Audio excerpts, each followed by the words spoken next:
Aloha, everybody, and welcome. I'm Natalie, and this is Life After a Cult, the channel where we expose cult nonsense, we laugh at the absurdities, and we hopefully unbrainwash ourselves along the way.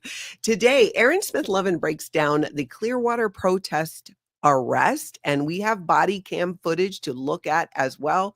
Relatable Reese dipped a toe back into Scientology, and it's interesting. We're going to look at that. Kelli Copter and I played a really fun game we like to call Scientology or MLM. We'll be talking about that. I got to tell you, though, we do have a little bit of Tom Cruise news, and he is doing some what I think is kind of weird, but I will share the story and you will be the judge of it. I'll let y'all judge. We do have a question of the day. What's your wildest guess on David Miscavige's biggest fear? Jump into the comments. If you're on the replay, if you're in the live chat, let's hear your answer. And we'll go look at some of those as we work through here today. It is Aloha Friday. Aloha, y'all. I got a little bit of, aloha-ish kind of thing going on here.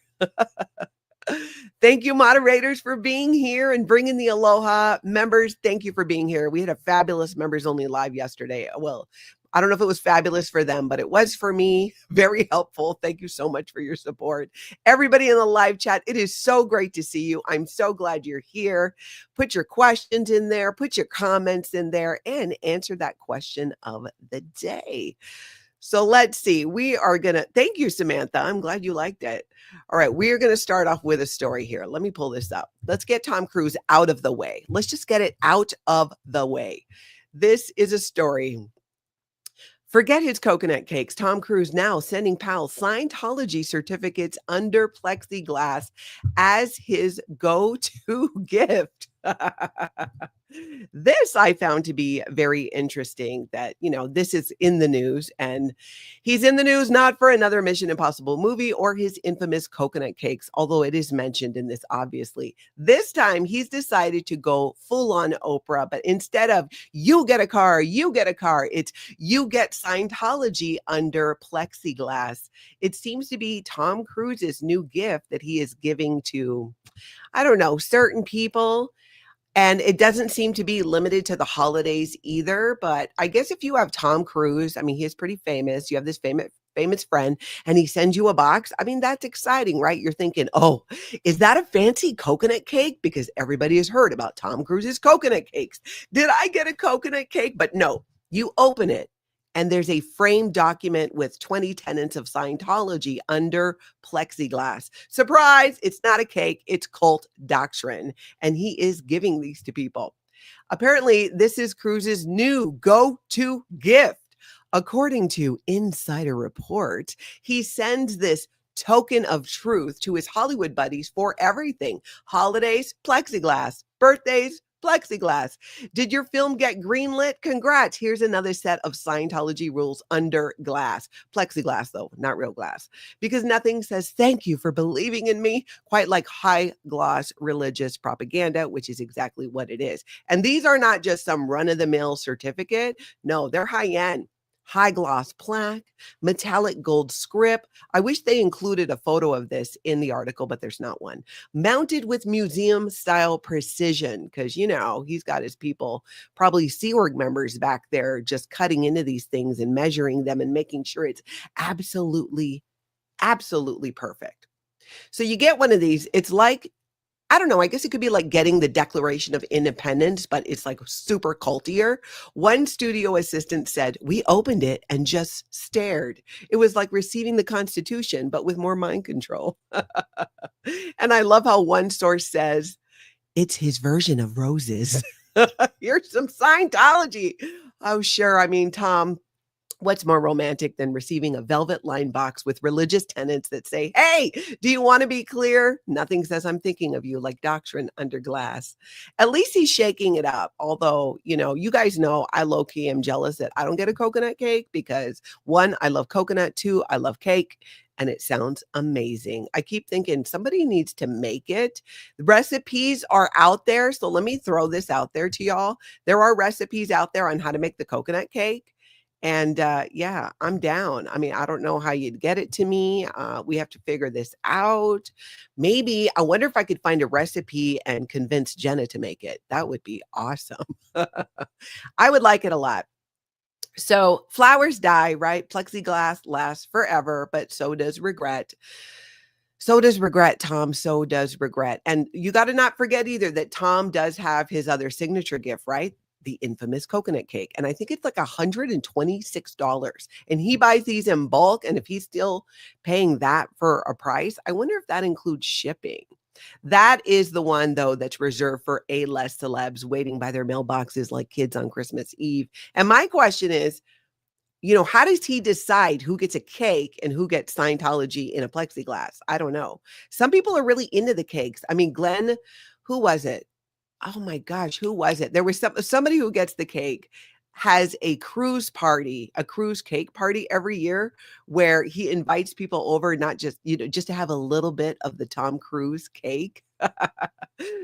People love it. They're fighting over it. But you know what they're not fighting over? A frame list of Scientology's greatest hits. That is not what they're fighting over. I mean, can you go over there for cake? You don't want plexiglass. You want coconut cake. But remember, not everyone gets to stay on Tom Cruise's nice list. I'm sure Brooke Shields is no longer on the coconut cake list, but maybe she made it onto the here's some Scientology propaganda under plexiglass list because he probably thinks that she needs help. I don't know. She's probably loving that she's dodging this bullet. So now I'm wondering, okay, what's next? Will Tom start sending e-meters for housewarming gifts? Maybe a nice free stress test. Yeah, something like that as a wedding present, handing them out, mailing them out. Imagine getting married and unwrapping a gift from Tom Cruise and it's congratulations. Here's a personalized auditing program for you. Welcome to eternity. But if I had to choose between a slice of Cruise's legendary coconut cake and a plaque telling me how to become an operating Thetan, I'm picking the cake every single time. And I feel like everybody else would. So I keep imagining these people who are like, hey, I got this from Tom Cruise. Maybe it's a coconut cake. And they get all excited and they open it up and it's Scientology propaganda. I don't know what this has me so tickled. It really does. I could not stop laughing about this. I mean, my face still hurts. I was looking at it last night. I looked at it again today. I thought it was hilarious. Okay, so now let's talk about let's go over to Clearwater quick because Cheryl did a little walkthrough and she shows us Mike Rinder's memorial bench that Lisa Remini shared the other day. And speaking of Clearwater, tonight, it's Friday night, which means Clearwater protest. And there are going to be some people there you don't normally see. I'm super excited about it. We're going to talk about that a little bit later because we're going to talk about how a protester out there who's regularly there was arrested and spent the night in jail. But first, let's take a look at this. Cheryl was out there. Oh my God, how gorgeous. Oh my gosh. It's going to be like 68 here in Minnesota. And I was thrilled. And now I'm looking at this and not feeling so great about it. This looks amazing. This is it. That's a beautiful spot. Is this it? Yeah, this is it. Oh.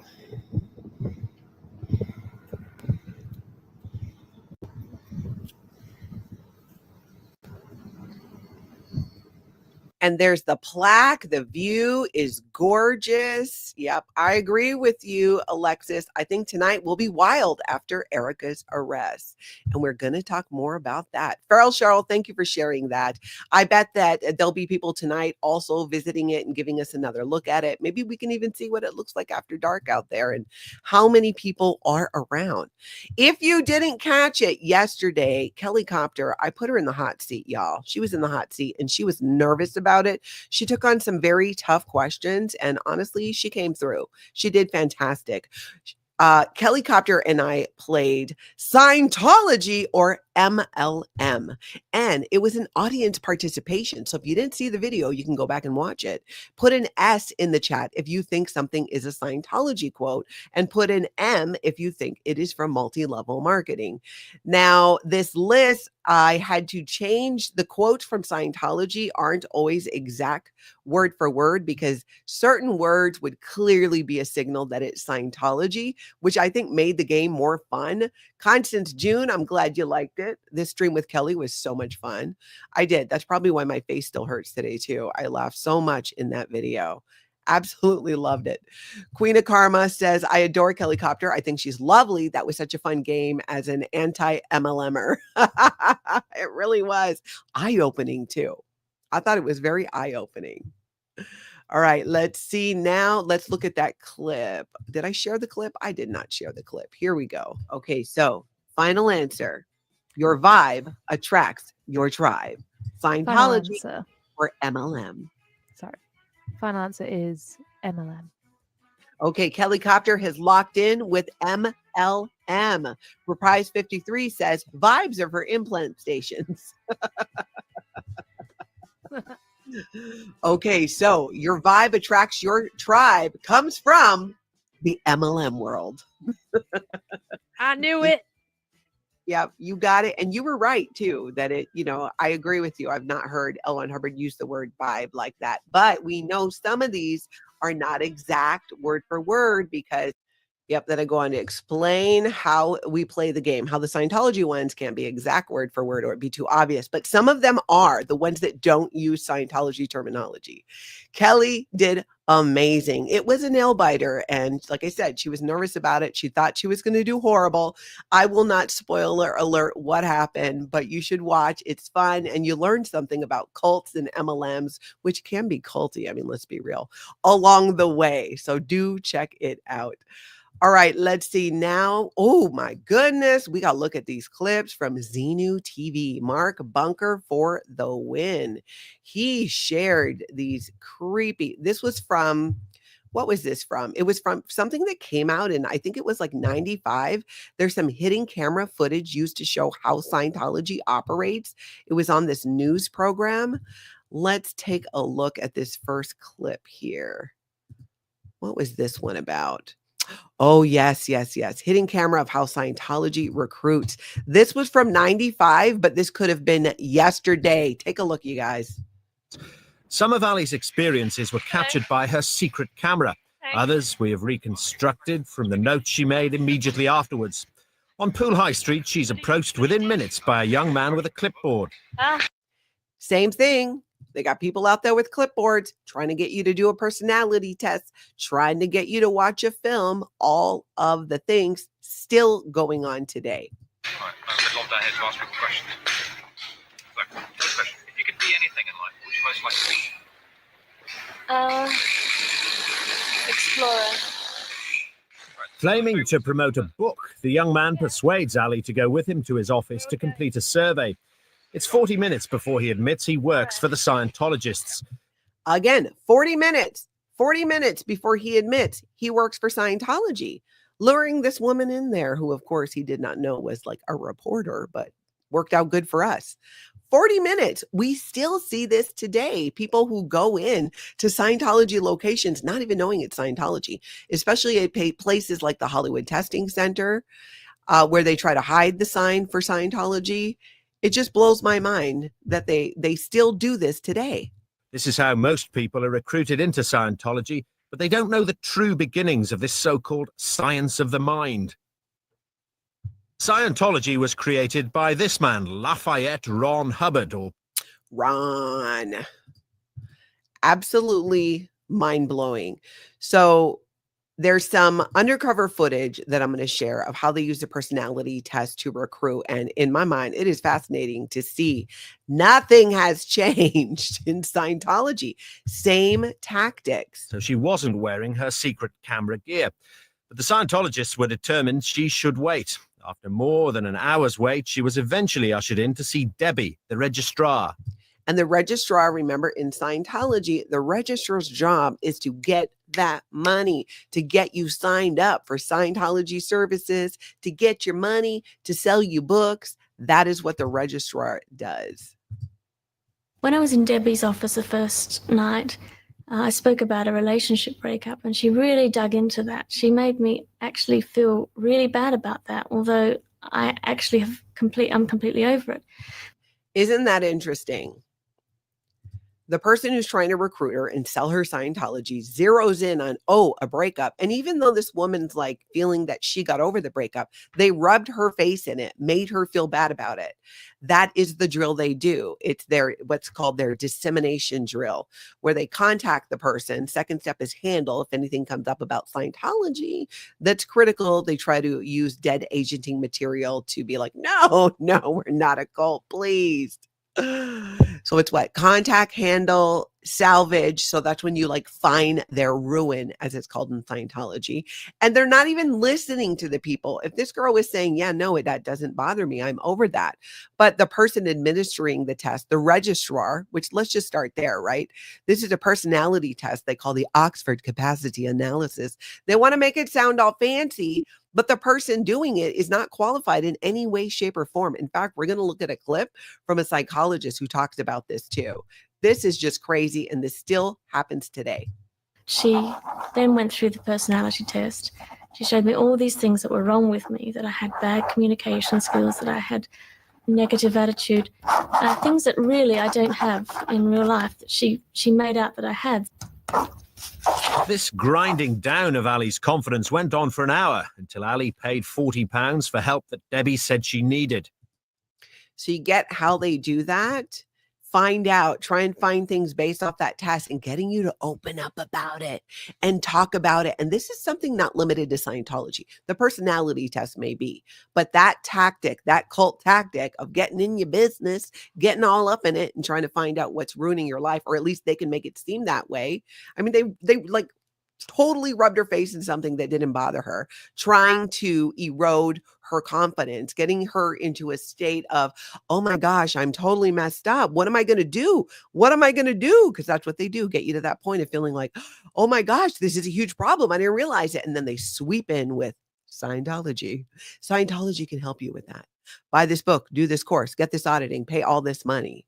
If it didn't work some of the time, they would not still be doing it. These days, it's not working as much because I feel, tell me what you guys think in the chat. Put a 1 if you agree with me. You can put a 2 if you don't. That's totally fine.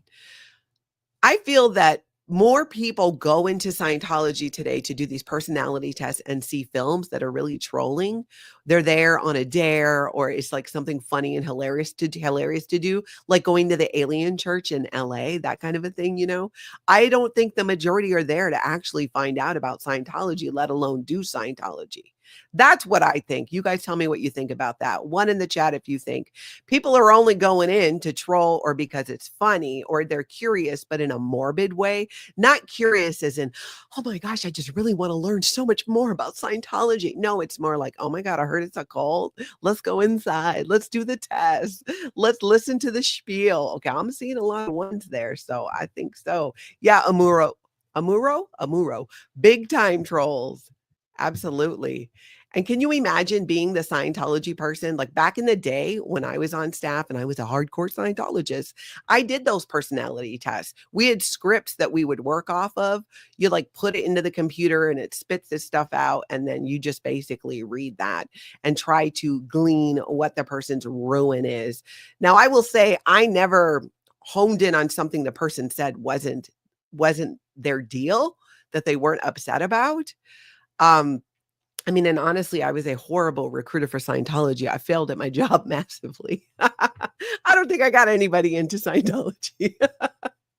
You know what? In fact, I contributed to more people leaving Scientology than I did in getting people to join or even do Scientology.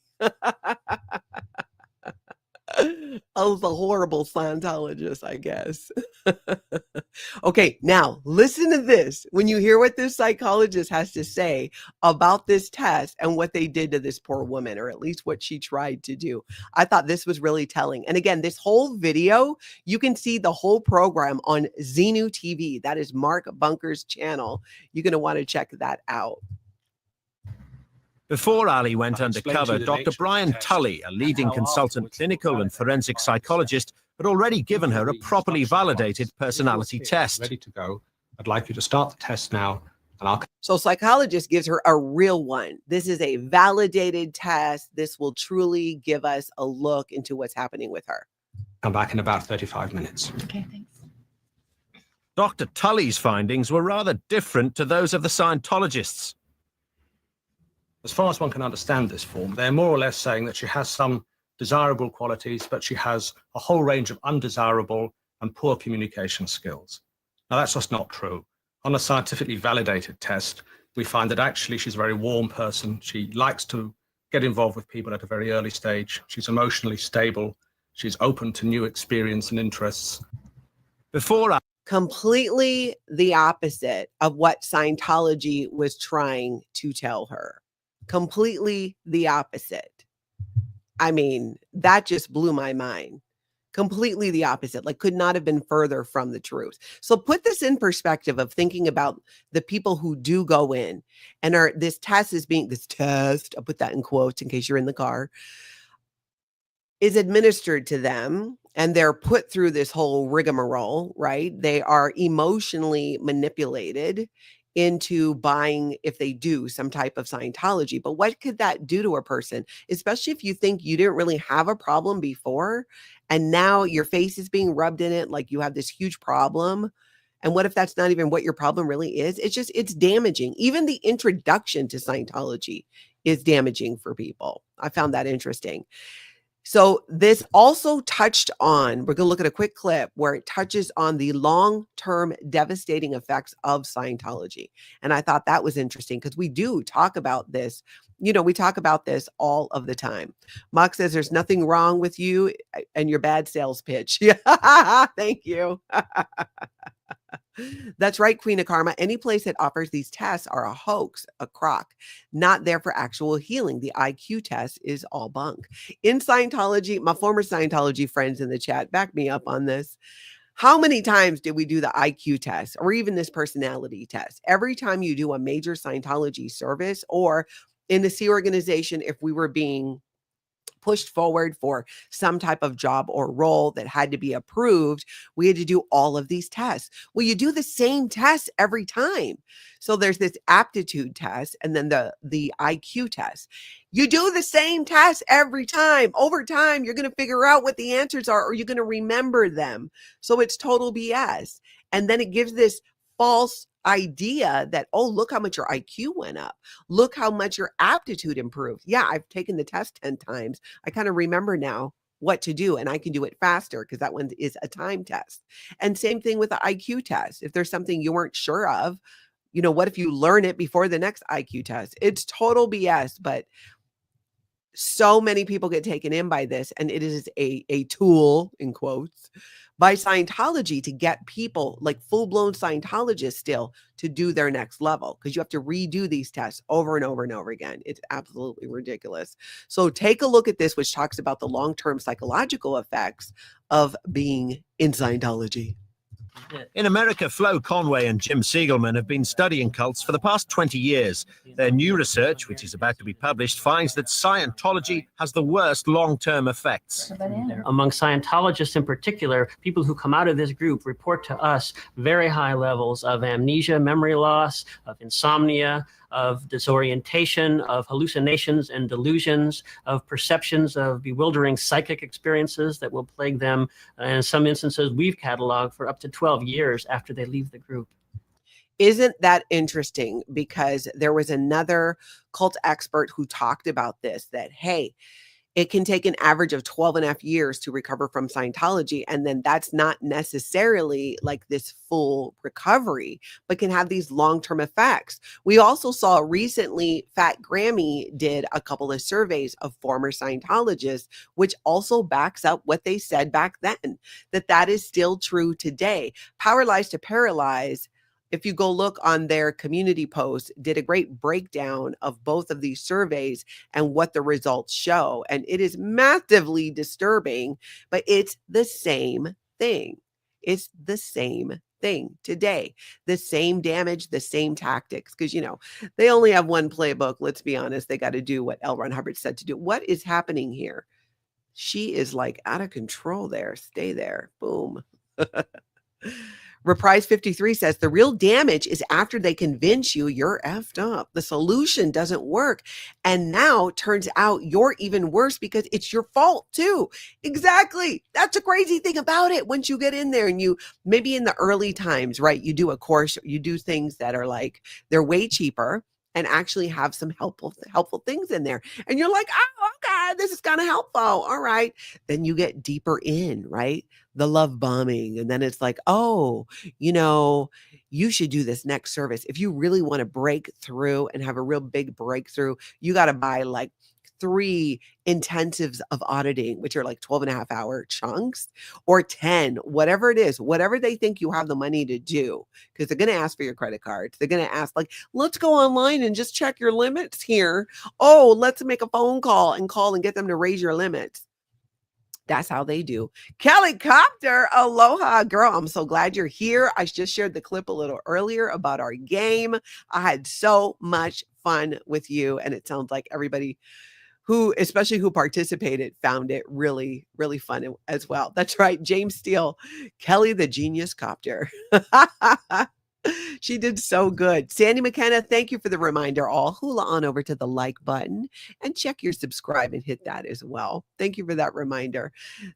Aloha. Yep. Kelli says, I loved your game. It was so fun. We are going to do more of that with different people as well and have a bunch of fun. I'm down to clown. I need a bunch of fun right now. This is part of what I talked about at the members live stream yesterday. I'm not going to get too much into it now because I don't want to make myself cry, but the TLDR on this, the too long don't read, is fun. I'm needing fun to balance out a lot of stuff that's going on right now and it's going to be coming up. So fun. And I had fun with Kelli. That was fun. Oh, thank you, Arkansas Flamingo. It belonged to my grandmother. My grandma, the one with the sunglasses who was in the Guinness Book of World Records. Yeah. Just adored her. All right, y'all. Now let's move on and talk about Relatable Reese, who tried a little bit of Scientology, and spoiler alert, it did not work, but it brings up a very interesting conversation. So let's take a look at this clip and then let's discuss this. Here you go. Years doing everything literally by the book, and now you have no book. That is exactly how I feel, Liz. Thank you for articulating that. Where is the protocol? Where are the rules laid out? Like, I'm waiting for someone to call me to take me in session, or I actually did a locational on myself today. I pulled out my Scientology. I was taking a walk and I started speaking Scientology in my head. Now, so you don't know, those who might not know, a locational in Scientology is one of the many assists that they do, where you just help, look at that tree, thank you. Look at that bush, thank you, right? You just, you're locating things. The idea is that then your attention goes on the outside. That is pretty much achieved by just taking a walk and being like, wow, nature, the outside. Last night, I went outside. Why did I go outside so late?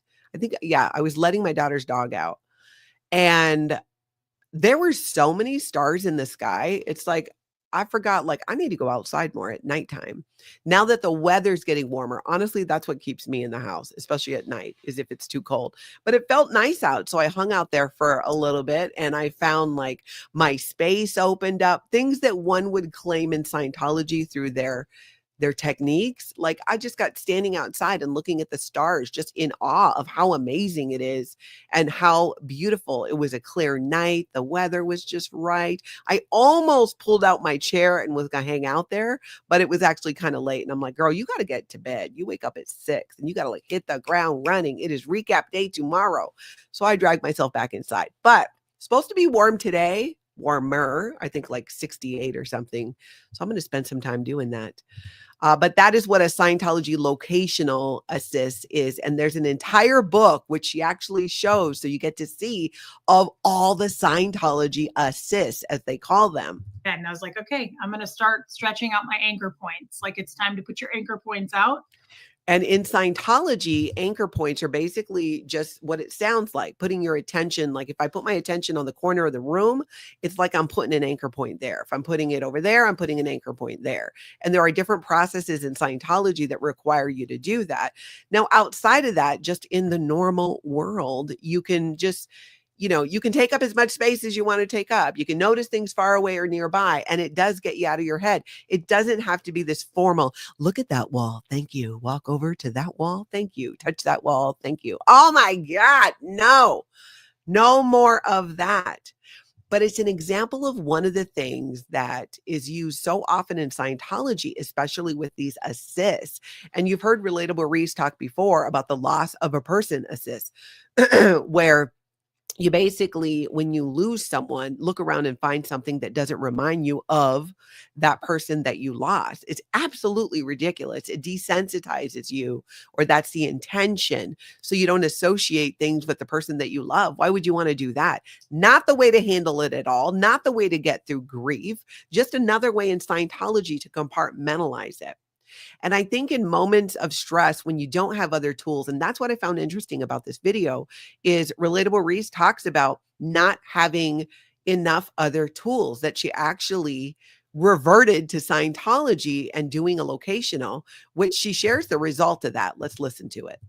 So I did, and I stopped, and I found locations to put anchor points, and I did a locational on myself.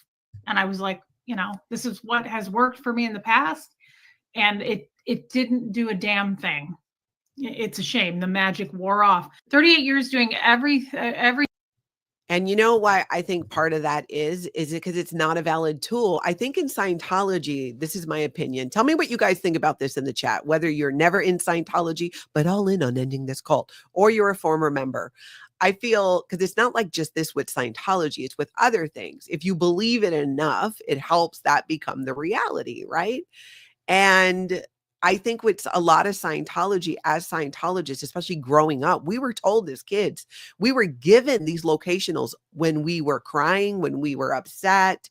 It was, okay, well, look at that tree. Thank you. Okay, touch that button, right? Whatever it is, as a tool from childhood over and over and over again. And then you start believing, oh, it makes me happy, or it does make me feel better. Because if you don't say that, guess what happens? It doesn't stop. You have to keep doing it over and over and over and over again.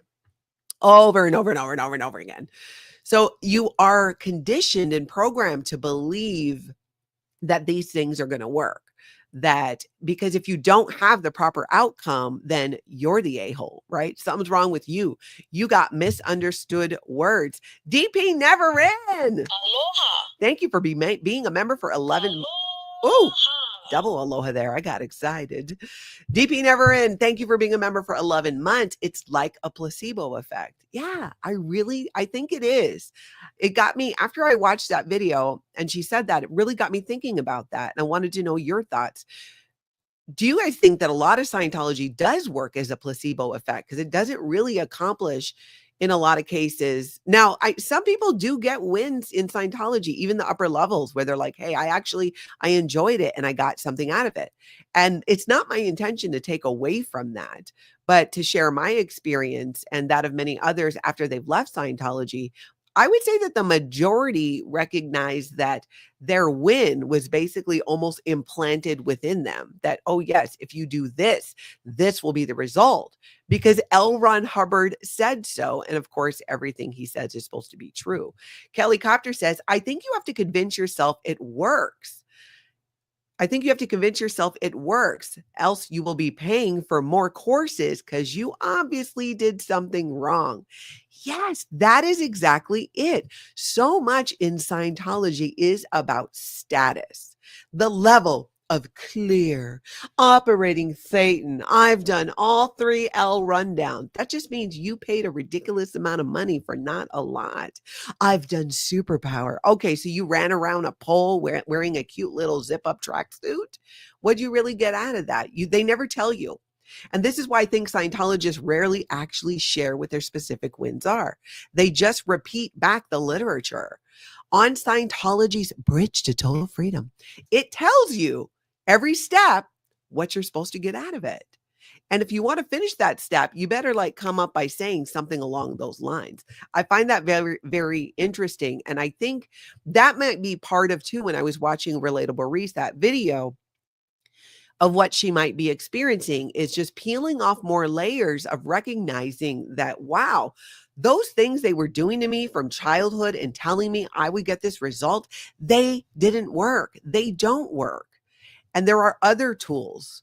And I think in everybody who leaves a high control group or Scientology, that's kind of the key point, is learning the other tools and using those, bringing those to the forefront and using those valid tools to help you in your day to day. But as you know, we know Reese had been out of Scientology only for a couple of years. And when you grow up in it, especially, it can take a decent amount of time. I mean, what about the video we saw just a little while ago? 12 years. 12 years of damage from Scientology after the point of you leaving on average. And we've heard from other cult experts that they said it takes an average of 12 and a half years to recover from Scientology, and recovery looks different for each person. So I find that fascinating. And the fact that it didn't work for her is actually a good sign, because I think that shows that some of that programming and that built-in belief from childhood that, oh, when you do a locational, this will be the result, is breaking. It's breaking down. And then that can be, let go of, and you can replace that with, hey, I'm just going to go take a walk because it's a nice day and I need to get out of my own head. Or maybe I need to call a friend, whatever your tools are, read a book, paint, sculpt, whatever, go to the beach, be by moving water, whatever those tools are. In fact, you know what, while I'm thinking about it, because now I'm curious, throw in the chat, what is your tool for chilling out, right? You're having a rough day. You're all wound up. You're upset about something. What is your tool for chilling out? And if you're on the replay, please do put those in the comments. I am going to go back and read that because I'm curious. What are the tools that you're using to chill out?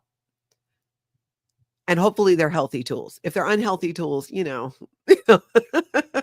but that's for you to decide and judge. I shouldn't say, because I don't know what you might say. We'll see. I'm going to check it out.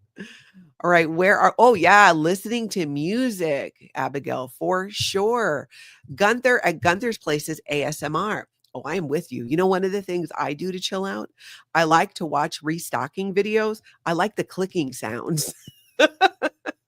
I watch these restocking videos and I'm like, oh my God, this is so wasteful. Like, how many of whatever do you need? But I like it. I like watching the organization. I like things being in little boxes, right? And that clicking sound that they do with the ASMR when they're restocking things, I like it. I think it's the biggest reason why I'm learning to play Mahjong is the clicking sound that the tiles make. Not the only reason. Marilyn Honig from Coffee, Cult, and Craft says crochet. That is a great way to chill. I would get frustrated, but I'm not good at it. A Time to Change says singing. I like that as well. Kelli Copter says building Legos, journaling, and singing. And Kelli Copter, we need more parody singing videos. I'm just going to put that out there right now. I think we do. Buttercup 49 says music is my tool to chill out. SPTV never ends. Art therapy. Very true. Art therapy is a good one. E.S. Kotcher plays guitar. I like that too. My Tony used to do that all the time. I feel like he spent more time tuning and fixing. He had quite the guitar collection than he did straight out playing them. He just liked to tune them, play a little, redo the strings, whatever it's called. Like, he had all the tools and stuff for it. And that was definitely stress release for him. In fact, I have videos of him, even when the cancer was on his voice box, and it changed his voice a lot towards the end. You could hear it.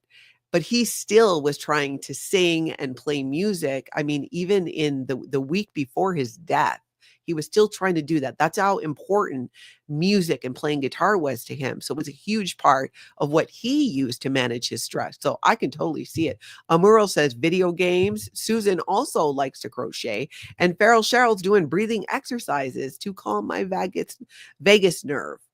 Ooh, good idea. I saw one the other day where you like do your arms like this and then you go down, something like that. I can never remember. I see these videos and then later on I'm like, oh, I should try that. And then I can't remember. I'm like, which way was it? I look very awkward. I try not to do it in public. It's embarrassing. Amy Lee says, gummies. I feel that, girl. Also in my toolbox. Constance June says, walk, watch a movie, read a book, not a Scientology book. Kibana Chica too, lose myself in a good book. Oh, I love that. Sandy McKenna, though, Sandy has a digital boyfriend. I'm familiar with her digital boyfriend. He has a name and everything. And I got to tell you, he's very wise. Yeah, Reprise 53, get that dopamine released, whatever does it. Music for Julia, Trisha 2 crochets, Wild Poppy, walking, and art, Samantha, music, shower, cleaning sometimes, Nintendo. It's so interesting how there's so many different things we can do to kind of just help chill us out. The other thing that I like to do, and why I was up way too late last night, and apologies to my friends who I nonstop sent Instagram reels to. Instagram reels. My algorithm on there is hilarious. It's almost nonstop, like people falling down and just like funny things happening. I laugh out loud, and a lot of them I watch, I laugh hilariously, and then I think, oh my God, I'm going to burn in hell for laughing at that. But I still do in the privacy of my bedroom with the door closed. I'm just in there, Instagram reels right before bed because it's funny, except I sometimes, then I'm up too late. So I have to set a timer. That's one of my tools so that I shut it off and I actually go to bed. But I do enjoy that. If I'm in the middle of a really busy day and I'm feeling a little overwhelmed, I might watch a couple of funny reels, gets me laughing, gets that dopamine going.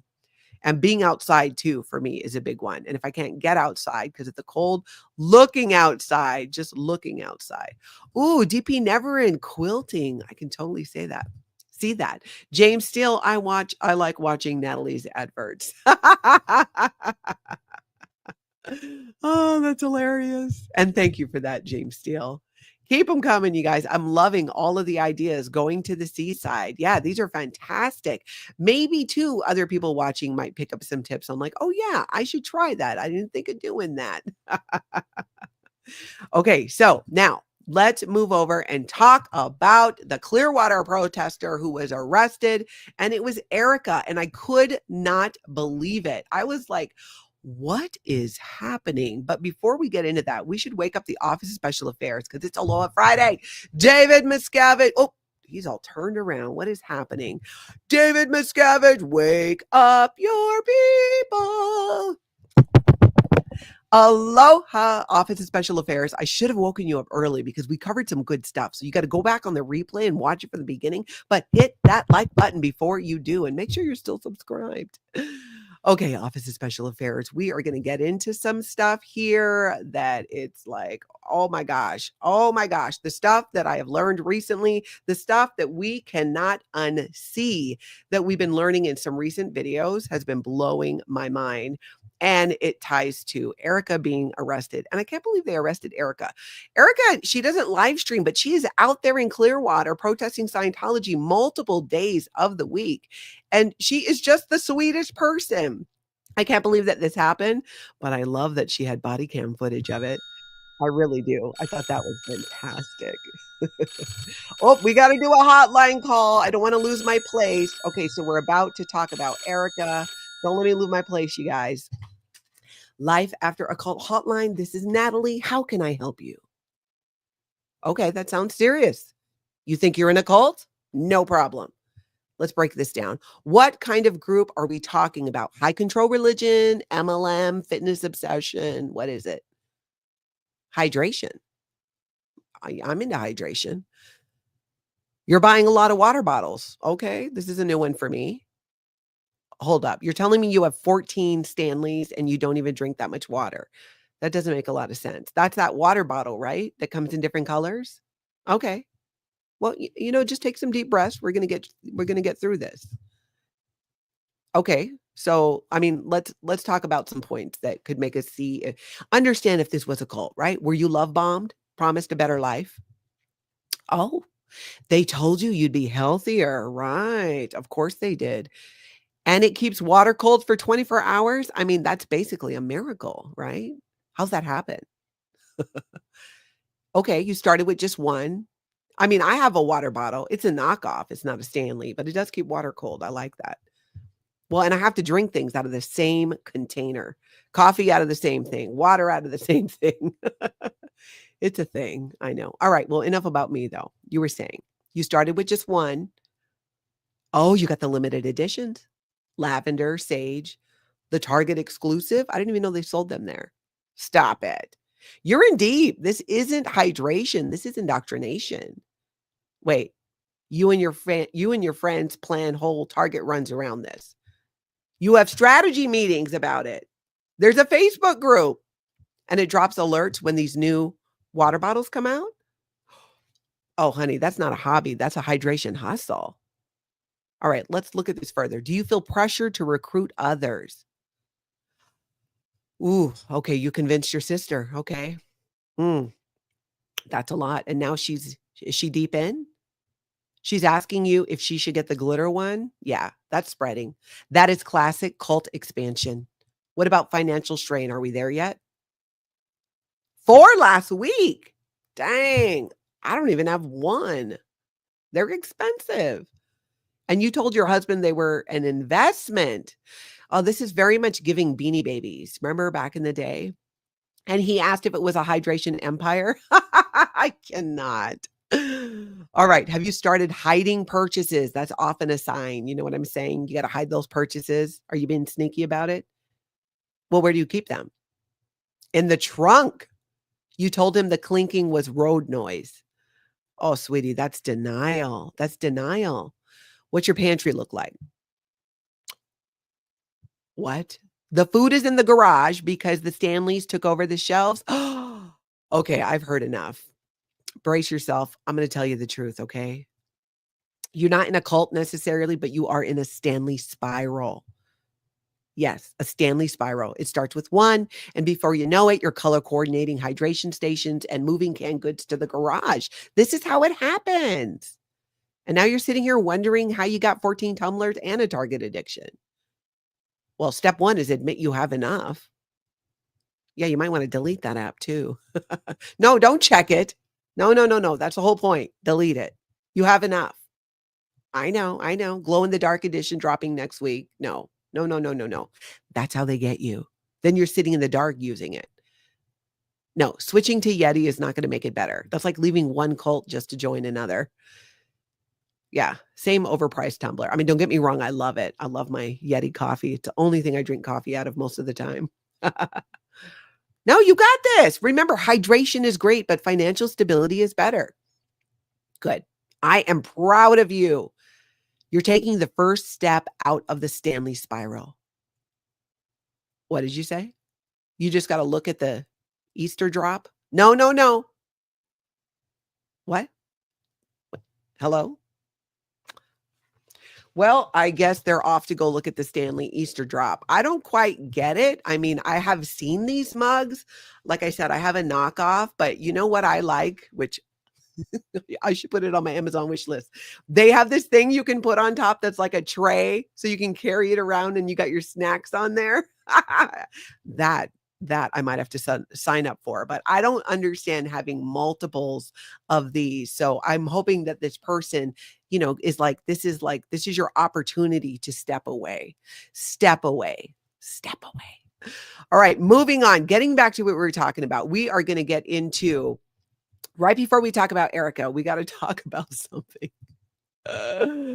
Oh my gosh. We're going to look at, there's some stuff that came out recently about David Miscavige that kind of blew my mind. This is a clip from Aaron Smith-Levin at Growing Up in Scientology. Take a look. Give this a listen, y'all. So David Miscavige was afraid of body thetans. Shelley said that David had failed basically to get rid of his body thetans, which you do on OT3 and then again on 4 and then again on 5 and then again on 7. David Miscavige refused to work at getting rid of his body thetans. It was so bad that he had Shelley hide his auditing files so that no one could ever see them, and David Miscavige would not destroy them. Hid them. And here's the crazy thing. Scientologists think that David Miscavige is like done operating Thetan 9 and 10, which do not exist. That surely he's done all of Scientology. This is the kind of stuff that Scientologists need to know. Like, this dude's not doing and handling his body Thetans. In fact, he's afraid of them. which is it's hilarious, but honestly, it's kind of sad. I mean, your whole religion is based on ultimately, as you move up on the bridge to total freedom, you are freeing yourself of these alien souls, but to actually be afraid of them. I never had that experience. I spent some time freeing myself of these alien souls, and it was never, my experience was not one of, oh my gosh, I'm so afraid of my body thetans. I didn't, I didn't subscribe to that, but I think it's kind of funny and interesting that he did and does. This is very, very telling. So let's see. Okay, fast forward. Here we go. Not long after, David Miscavige told me over a few glasses of scotch that L. Ron Hubbard had not left much behind. This is referring to the research work. Hubbard was constantly talking about his upper level OT research, and you would think that there's just tens of thousands of folders of all the research notes. L. Ron Hubbard would never shut the hell up about his upper level research, and apparently that was his claim for why he had to go off into seclusion for the last 6 years of his life. Is he had to work full time on his upper level OT research. So here's Yeah, that is what we all believed. We were told that the reason why we didn't see L. Ron Hubbard at events or anything is because he is working on the upper level research. He really needs to focus. He is in a undisclosed location because he has to focus because of the research. The upper level research. And then nobody questions it. It's like diarrhea. Are you coming into work today? I can't. I have diarrhea. Boom. That's it. You don't got to say anything else. There's no follow-up question to that. And for Scientologists, hearing that L. Ron Hubbard is working on those upper confidential levels, and that's why we never see him, we were like, oh, yeah, totally get it. I get the seclusion. Then guess what? You leave Scientology and you find out he was hiding. He was dodging law enforcement and lawsuits and all of the things. And then as he got sicker, he was being hidden away. And he was on psychiatric drugs and he was mentally unstable and all of these things. That's why he was hidden away. They couldn't show him. They couldn't bring him out at an event. They couldn't do any of that. But you don't find that out until you leave Scientology, until afterwards. So kind of interesting points to share with Scientologists if you ever have the opportunity. They may or may not believe it, but the truth is out there. If you get curious, and this comes from Tom DeVocht, we're going to look at his Substack. And if you are not subscribed, girl, boy, you're going to want to subscribe because he's going to be dropping the tea, and it is hot. So let's see. Did we get far enough in this? Miscavige saying, L. Ron Hubbard did not leave much behind, just some worksheets, scribbled notes, some of which included hand-drawn penises. Uh-oh. All right. So the confidential in seclusion things that L. Ron Hubbard was working on turns out involved drawing penises. Now, I don't know. I mean, I've raised boys. They tend to like to draw those in the sand. I don't know what it is with guys wanting to draw penises, but maybe it's just young kids, right? Because it's funny. I don't know. But why was L. Ron Hubbard doing it? Why was it in the notes, the side of this confidential research and stuff that he was doing? I mean, I've thought about this and I can't come up with a reason. Like, why was this some type of operating Thetan level 9 exercise that involves it? I don't know. I am so curious. I got to hear your theories, which is why I'm bringing this up. I need you guys to get in the chat and tell me why. Why do you think he did that? If you're on the replay, jump in the comments. I'm going to be all up in these comments later because there's a lot I need to know. Why? Like what? Why? I don't know. Now, we know that he had these crazy affirmations. I'm going to do a video just on L. Ron Hubbard's affirmations because they are creepy as hell. They really are. And maybe in going through the affirmations, we might understand it more. The affirmations, he does talk about his impotency. Is that the word? Impotent? And you know, wanting to be virile, whatever you call it. So that's the only thing I could think of. Like, was he drawing, like, you know, creating, he was trying to manifest, and so he would draw it out as a manifestation? I don't know. Marilyn Honig at Coffee Cults and Crafts says, my boys would draw them on my car windows. I wouldn't notice until I'd been driving around town. See, boys. I know, like raising boys. I raised 3 boys and it was a thing. My girls didn't do that. It was mostly Tony's boys. It became a family joke. Like, it was so funny, but I don't know. Mock says, well, he was apparently into sausage parties. That is true. That is true. I don't know. Oh, good point. Nita Snook. Dementia. It could have been dementia. It could have been. Yeah, Amy, I think the plural is peni. I'm not positive, but I think that it is. Yeah, I don't understand it. So if somebody has some kind of insight and can help me understand why that would be done, please let me know. And if you're on the replay, jump in those comments because I got to know. Amber Vanessa says, Dr. Dank said at the end, so Dr. Dank was L. Ron Hubbard's personal physician. In the Sea Org, he was the doctor for a lot of us when we were allowed to go to the doctor. Dr. Dank said at the end, Ron was acting really crazy and he was on all types of drugs. So who knows why he was drawing that. That is true too. That's a good point, Amber. It may just not make sense. E.S. Gotcher has a theory though here and says, oh, where did that go? Operating thetan levels 9 and 10 were supposed to be the Viagra levels. Could be. Yeah, I don't know. Alondro, yeah, sounds like he was a pretty disturbed for an old man. Yeah, he was. He was not doing well. He was not. Yep, keep it coming because I'm trying to understand. I'm just trying to unpack this and make sense of it. All right. David Miscavige goes, that is what I have to work with to finish developing OT 9 and 10.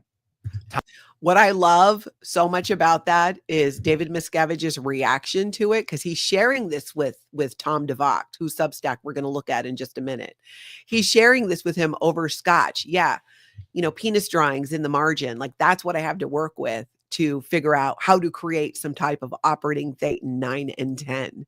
And it really definitely gives when you read Tom DeVocht's Substack and you watch Aaron at Growing Up in Scientology, his video on it, on parts of it, that David Miscavige was almost like kind of pissed off and irritated that he now has to take over and he now has to do the work. And that is on brand, because when you speak to people who work directly with him, that's how it was. That no, he's the only one doing anything. Well, him and Tom Cruise, right? The most dedicated Scientologist on the planet. But he's doing it. David Miscavige is always having to do it and do all of the work and blah, blah, blah, blah, blah. So it makes sense that he would talk about L. Ron Hubbard that same way. Brad, I think that could be true too. Maybe he was a repressed homosexual or bisexual. People have said that. John Atack, who, by the way, is coming back on the channel next Monday.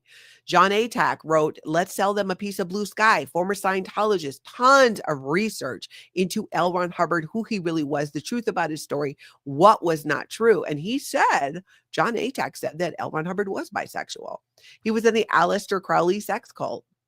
And these affirmations, there's a couple of them that gave me the idea that he was, because he almost wanted to have the affirmation that he was not. That his only relationship was with Jack Parsons was a friendship. I don't remember the exact wording, but the affirmation was something along the lines of, oh, Jack Parsons and I were only just friends, which makes me go, why you gotta say you just friends? Why you gotta say that? Why you gotta say that? Was there something else that happened? I think there was, because now y'all trying to do these crazy affirmations and stuff. So I got to remember to do that. I don't know if I wrote it down on my list. Video about L. Ron Hubbard's affirmations. All right, so now let's see. Let's go over to Tom DeVocht's Substack.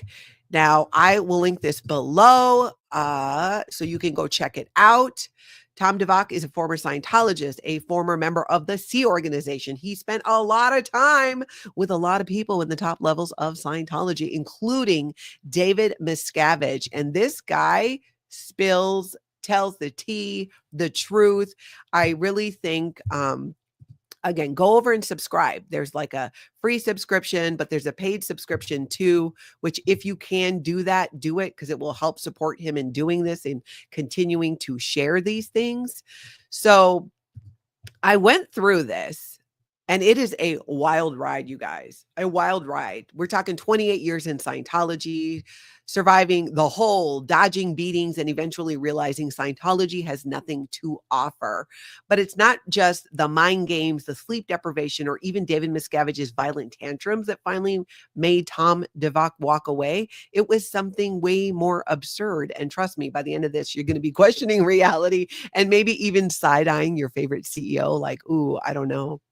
So he didn't leave, there's a million reasons to leave Scientology, but he left Scientology when he found out from David Miscavige that there was no operating Thetan level 9 and 10, right?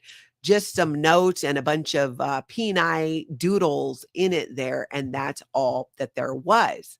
That's what L. Ron Hubbard left as the next levels of Scientology, where you finally unlock the secrets of the universe and finally control space and time. These things were, I guess it's supposed to be based on L. Ron Hubbard's adult coloring book. Maybe that's what he was trying to create. He would have been ahead of the time. So David Miscavige, let's talk about him for a minute. As you know, he is the self-appointed savior of Scientology. He never went up the bridge to total freedom. No, he did not. He could not handle body thetans, and he was so terrified of them. He had Shelley, his wife, Shelley, where is Shelley? You know that one. Hide his folders, his pre-clear folders. Everyone getting auditing in Scientology, everything goes in a file. He had her hide those so no one would find out how spiritually bankrupt he was. It's like his motto was, do as I say, not as I audit. There's like no auditing going on, which is, Scientologists do not know this. And apparently Miscavige loved to unwind after a long day of terrorizing his staff by what? Knocking back a bottle of 12-year-old scotch every night, reading secret reports on Tom Cruise and other celebrities. So while the rest of Scientology was surviving on rice and beans in the Sea Organization, Miscavige was sipping premium scotch and spilling the kind of tea that would make the Real Housewives blush. I mean, it kind of sounds like a good time to a degree if he just wasn't such a disgusting human. That is just my opinion. The real kicker, he'd rant about how angry he was at Hubbard for not trusting him. So he would rant to Tom DeVocht, who is the author of this Substack, about how upset he was that Hubbard didn't trust him. Hubbard trusted two other people more, and that clearly drove Miscavige mad. And that was Pat and Any Broker, of course. And David Miscavige had Pat Broker followed for decades. 2 full-time private investigators followed the man for decades. It cost so much money, tens of $1,000s a month. It was $10,000 or $30,000 a month. I forget exactly what it was. If you remember that number, throw it in the chat there. So when Miscavige wasn't polishing off a bottle of scotch or talking smack about Hubbard, he was physically abusing his staff. He was handing out degrading nicknames, which I cannot repeat here, but you can read about in the Substack. He was holding marathon meetings that lasted hours, even days, just to convince people that they sucked. I mean, who does that? David Miscavige. And just when you thought the Hunger Games were rough, enter Musical Chairs Scientology edition. And Shelley Miscavige was the one who saw through Miscavige. She knew he was spiraling. She knew he was dangerous.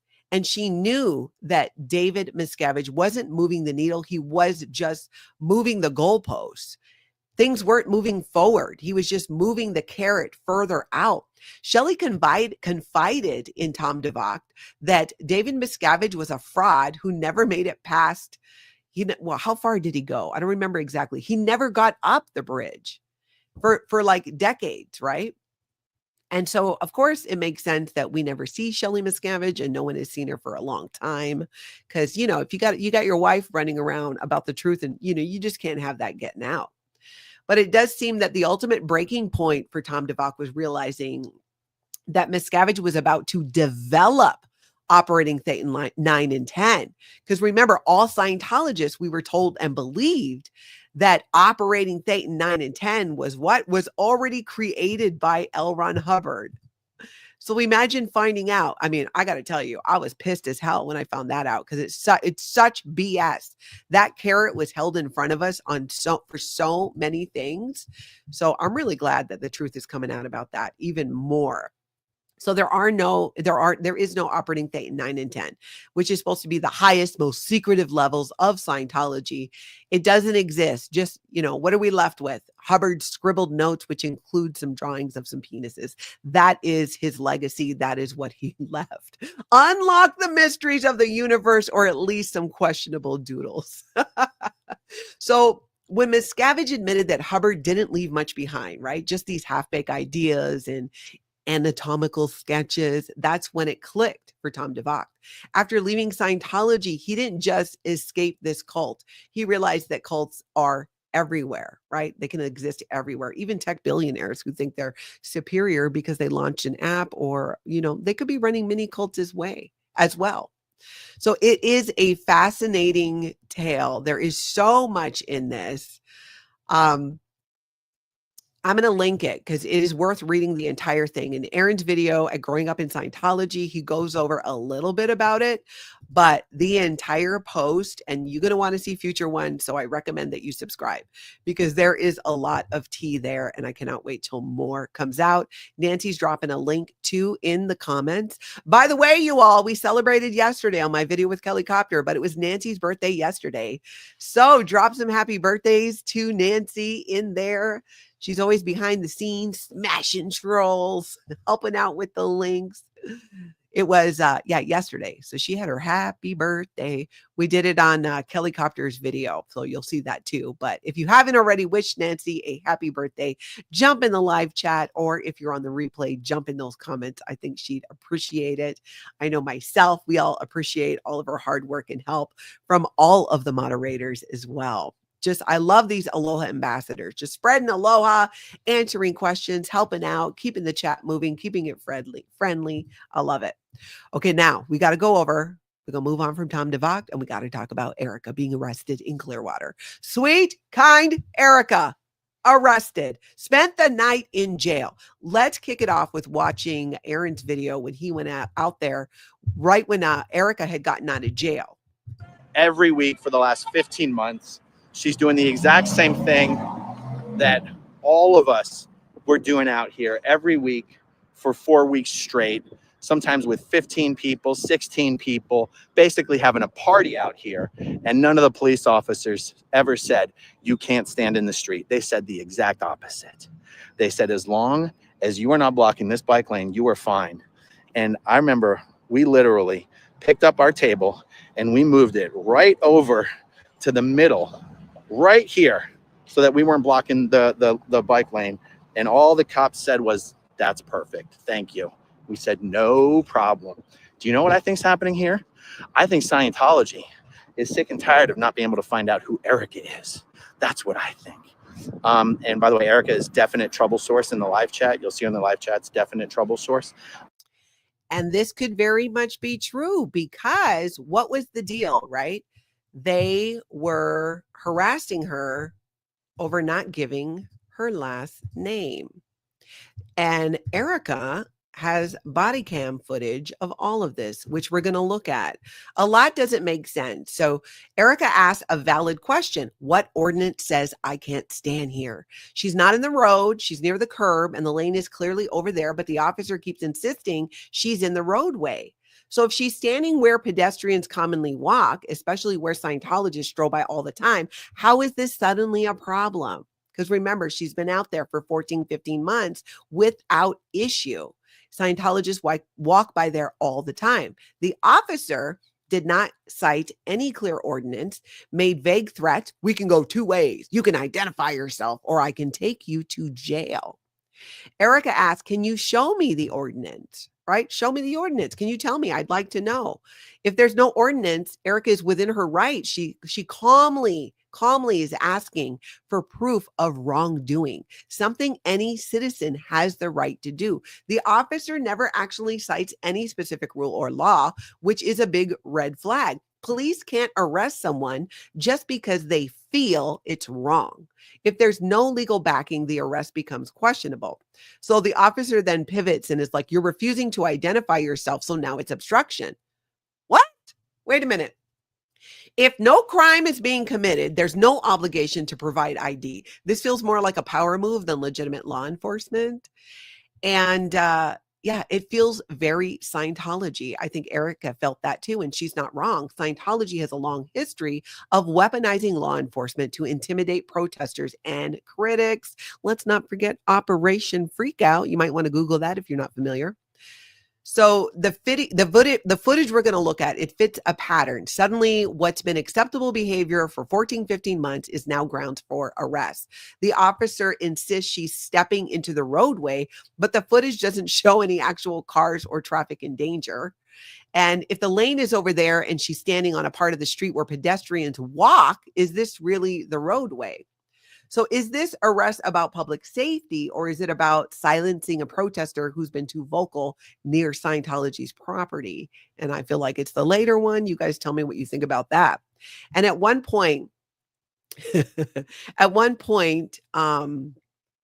think it was, who noticed it first? Erica notices the officer's body cam, and the officers notice after quite a while that Erica's wearing a body cam.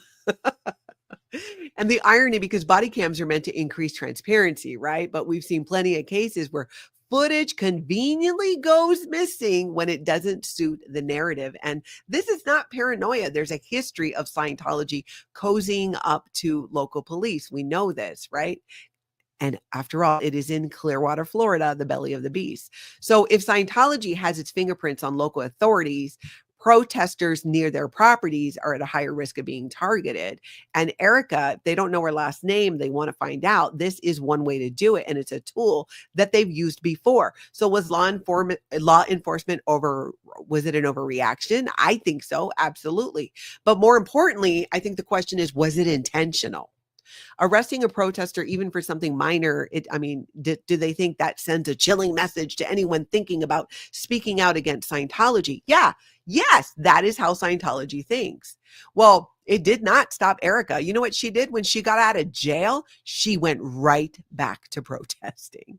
So it's really important, if you're out there live streaming or protesting Scientology, know your rights, record everything if you can, and be prepared for pushback if you're standing too close to Scientology's secrets. We're going to look at this because this was amazing. And I love the moment. I love the moment where the cops realize she's got body cam, that her body cam footage is going. Let's see. Let's watch this.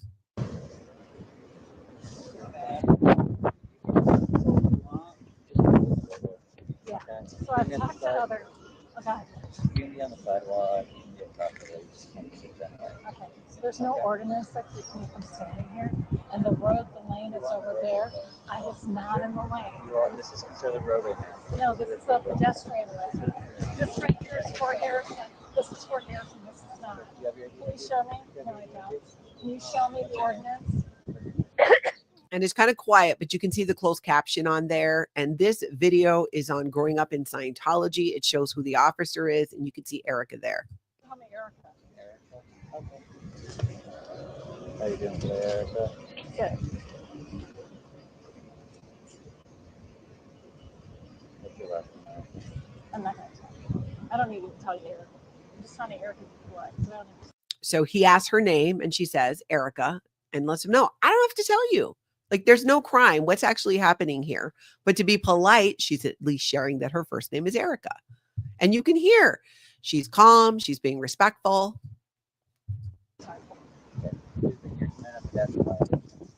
So these are the officers that arrived as backup.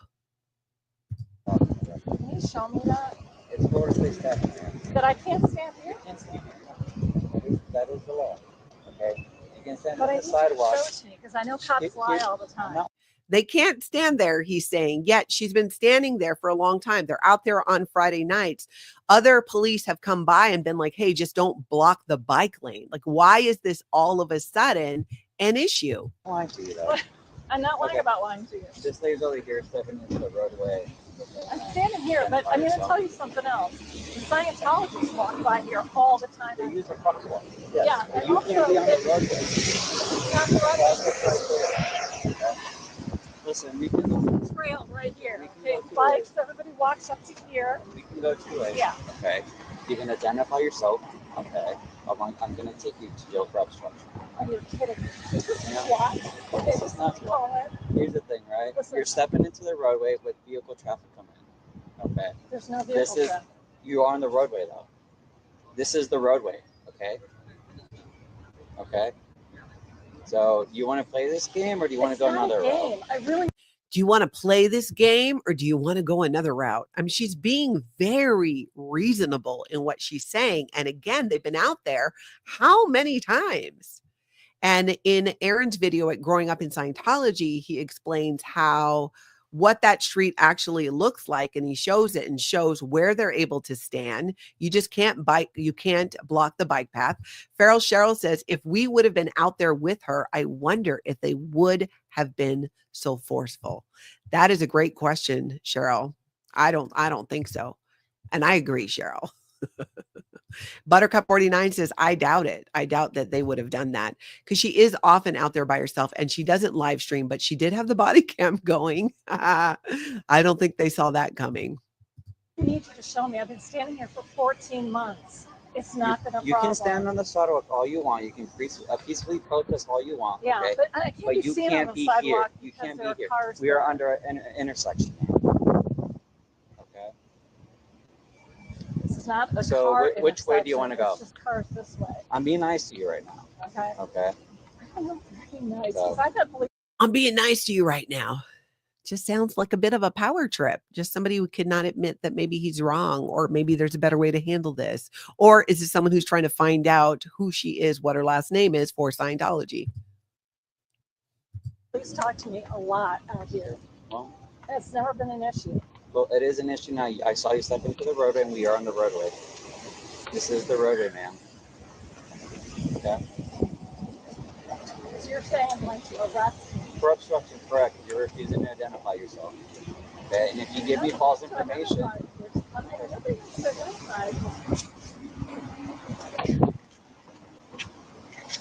This feels really Scientology. And now they're putting her in cuffs. I mean, really? ES got your good point. If she would have said, I'm recording this via body cam when he walked up, would he still have been an ass? I don't know, but it makes you wonder, doesn't it? Yeah, that's right, Cheryl. He says, I'm being nice to you right now because I have power issues. It definitely gives that. It does.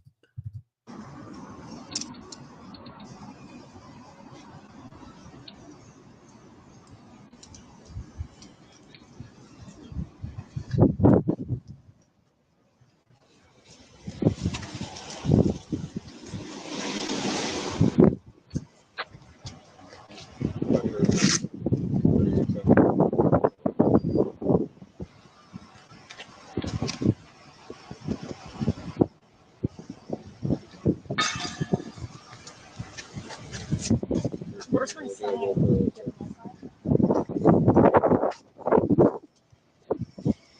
Coming up is when they realize she has a body cam on. What's that? Okay.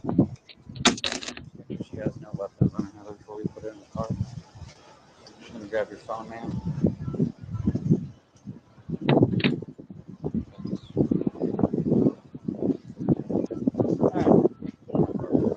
I gotta use these.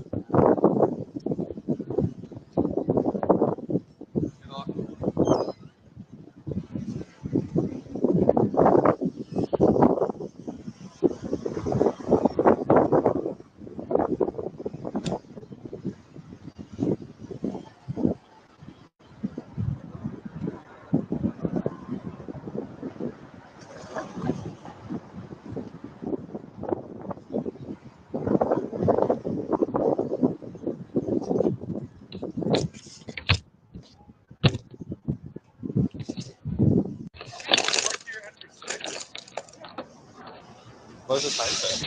Nobody likes Scientology. And then that's cool.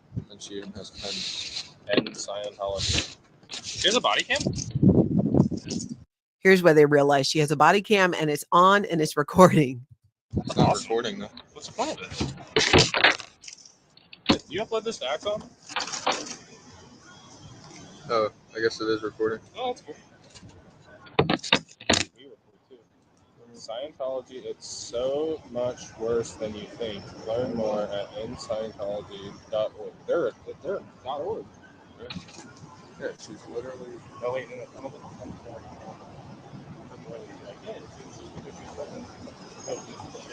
What they're saying is really hard to hear. I don't think it can be picked up. Hey, are you on? She's on. She's got mic. What? No, it's. No idea on her phone? I checked it back on Sunday.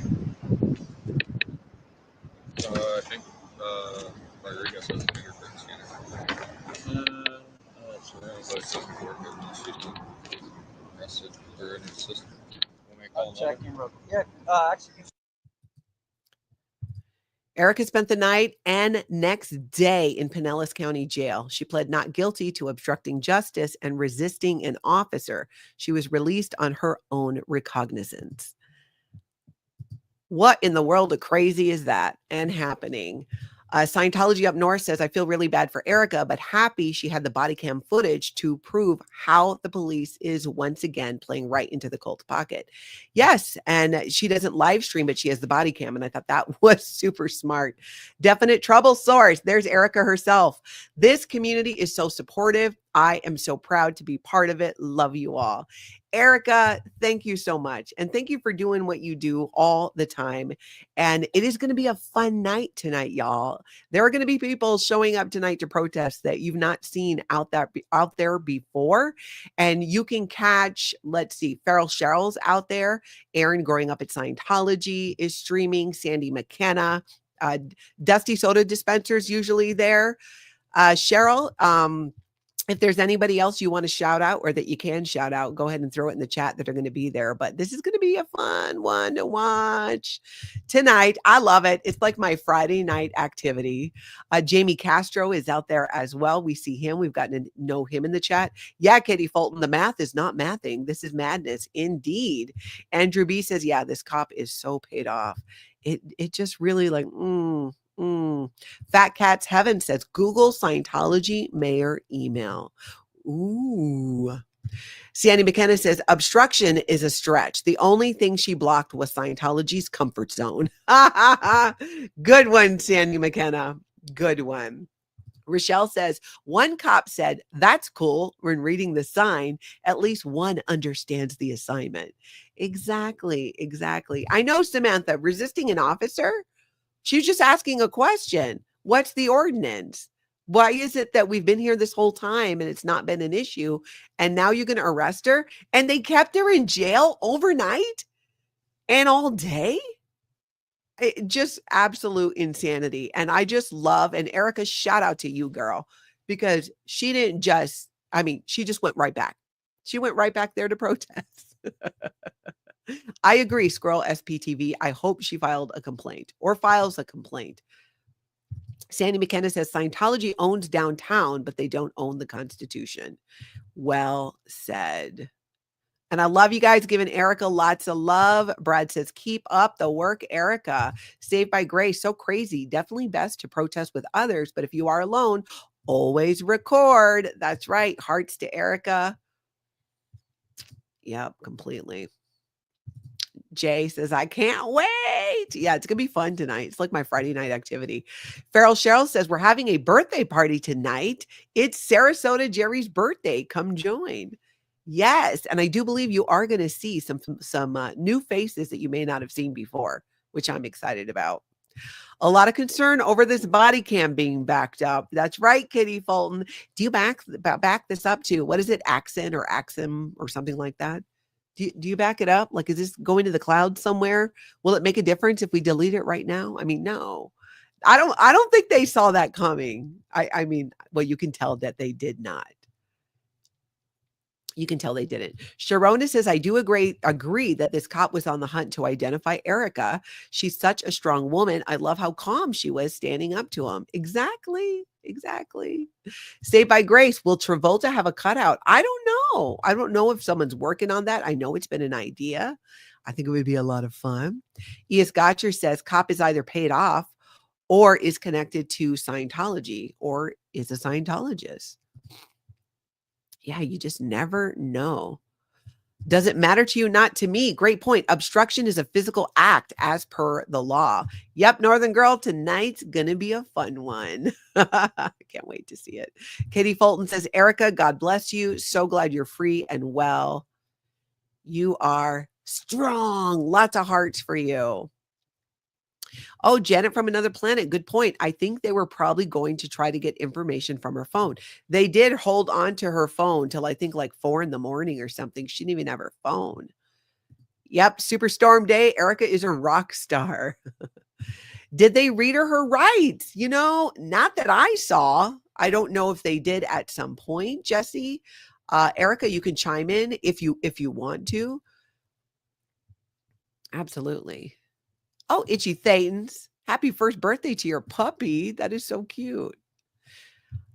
Let's see. Yeah, Terry, I think it's considered resisting if you don't say your name. That just seems so odd. Because why do you have to identify yourself if there's not a crime, if there's not, what investigation? So much of it just does not make sense at all.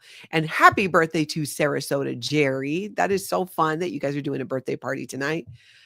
Yeah, always record, always know your rights, all those things. Know what the laws are. Oh, and Dusty will be there for sure tonight. Okay, that's awesome.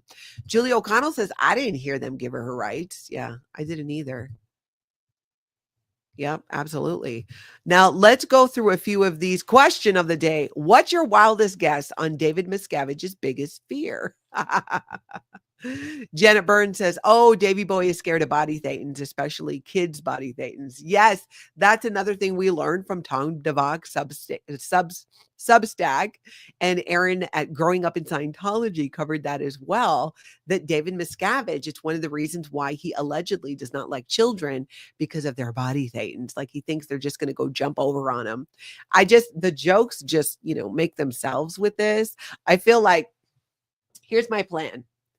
If I'm ever in the vicinity of David Miscavige, I hope I have one of my little body thetans with me. And you know what I'm going to do? I'm going to do this. Hey, Dave, I just body thetaned you. Again, Dave, the body thetans are attacking body thetans everywhere. Oh, I would pay money to see that. I would. Another answer to our question of the day on what is your wildest guess on David Miscavige's biggest fear? Abigail says someone else rising to power. Well played, Abigail. Well played. Janet Burns says, whatever DeVocht is putting on his Substack. So true. Cats, Bats, and Flowers says, the truth. He fears the truth. Absolutely. Julie O'Connell says, John Travolta spilling all the beans about Scientology. Oh, gosh, that would be amazing. Modern Dancer says, Tom Cruise leaving the cult of Scientology and spilling all the secrets. Squirrel SPTV says, he's afraid of getting caught by the government. David Miscavige's biggest fear, Candace says, is having to get a real job. Cat Take Cults, David Miscavige's biggest fear is losing the cult's tax-exempt status in the United States. I don't doubt. Reprise 53, good one. David Miscavige's biggest fear is finding out he's a suppressive person. Jersey Jan says it's losing all that money. Arkansas Flamingo having to pay for his own wardrobe. Itchy Thetan says it's SPTV. Always tuck and roll. Obviously, it's Body Thetan's children and the IRS. Antics of a Mama Squirrel says David Miscavige's biggest fear is Hubbard really coming back. Chantel says a loss of power. Cubana Chica, that Shelley blows, like actually leaves. I agree with you. I agree. I think that would be one of his biggest fears. I actually don't doubt that at all. Rochelle, aloha. Thank you so much for gifting a Life After Occult membership. I appreciate that. Memberships here on the channel are a great way to give some added support if you want to. Helps me keep the wheels on the bus and is always appreciated. And we do weekly members only live streams too. Thank you so much for that, Rochelle. Oh, there's so many of these. It is fantastic. I'm going to read them. If you put those, if you're on the replay, throw yours in the comments. I want to go check those out again later. Thank you guys for being here. Hit that like, hit that subscribe as well, and set your notification bell to all if you want to be notified. Supposedly, allegedly, they do notifications when I go live. In the meantime, everybody, I hope you have an amazing cult-free day.